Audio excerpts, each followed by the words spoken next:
মুজিবনগরের সামাজিক সংগঠন ধ্রুবতারা youth development ফাউন্ডেশনের উদ্যোগে নারীর প্রতি সহিংসতা প্রতিরোধে উঠান বৈঠক অনুষ্ঠিত হয়েছে।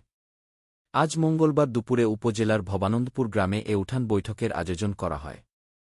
ধ্রুবতারা ইয়থ ডেভেলপমেন্ট ফাউন্ডেশন মেহেরপুর ইউনিটের সভাপতি ফয়সাল হোসেনের সভাপতিত্বে প্রধান অতিথি হিসেবে উপস্থিত ছিলেন ভবানন্দপুর সরকারি প্রাথমিক বিদ্যালয়ের প্রধান শিক্ষক বজলুর রশিদ।